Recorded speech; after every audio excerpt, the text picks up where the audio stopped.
Here's my 5-minute review on Tormented Souls.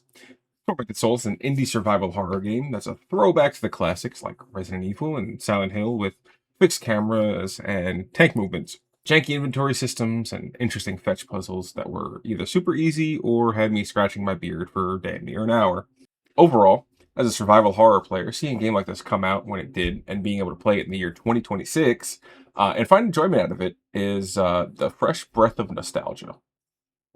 I'll start with my biggest gripe on the game, the sound. I adjusted the sound in the game to a reasonable volume using the in-game sliders. But whenever a cutscene happened, though, it was like those settings didn't exist, and my ears got absolutely destroyed. The occasional jump scare was made that much worse by the flash bang that was the random volume increase. Then there was one puzzle that was entirely sound based. The way the sound played through the game and the sound the game expected you to repeat were two entire different keys. Otherwise, a few glitches in the sound here and there, but in terms of sound design, the sound of the footsteps hitting the floor and the marble, the wood, the new weapon effects, the gun sounds, pretty solid. The voice acting, though, was probably exactly what you'd expect out of an indie game. It was rough. Some other things about the game that were exactly as you'd expect. The tank movement felt janky at times when the angle of the fixed camera moved. Switching weapons during combat to get the most out of the sparse ammo that you had was rough. And melee combat felt like your giant crowbar was a pool noodle. All that being said, it's manageable stuff and expected in a game like this. I thoroughly enjoyed 99% of the puzzles, and it felt good when you finally had that eureka moment for some of the more difficult ones. The story was actually pretty decent too, involving a cult trying to resurrect some old Canadian tribe monster, and the wonky way in which it accepts sacrifices makes for a pretty gruesome tale. The only thing that threw me so far off the rails that I just had to accept it was the random time traveling and the main character not understanding a single thing about what's going on. Even when it's blatantly obvious, otherwise, it's not too shabby of a story. Now, on to my favorite thing about the game, the art design. Wow. Graphically, for an indie game, it's actually pretty damn good. But it's the environment and the ambiance that really take everything to the next level. For the gooners out there, there's a touch of nudity in the very beginning that I wasn't expecting.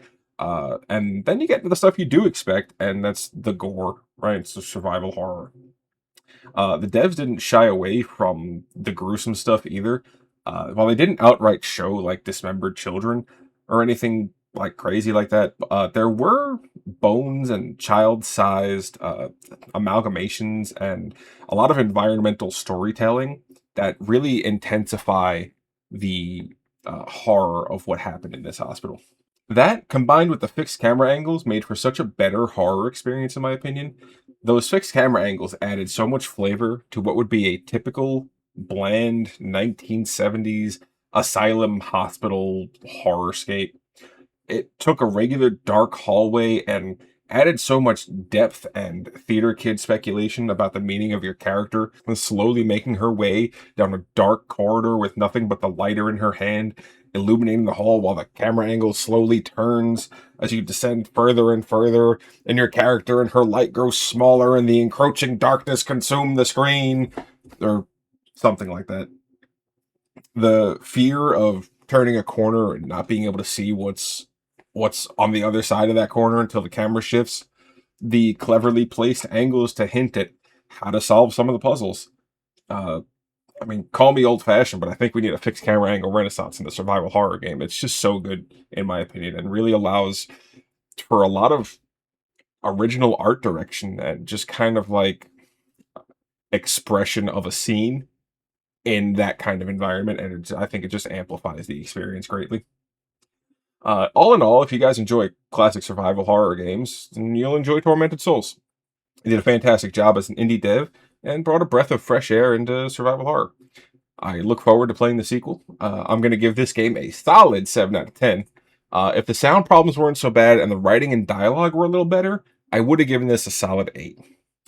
But that's my review here. Thank you for watching. If you're new here, like, follow, and subscribe. I'll see y'all next time. Peace.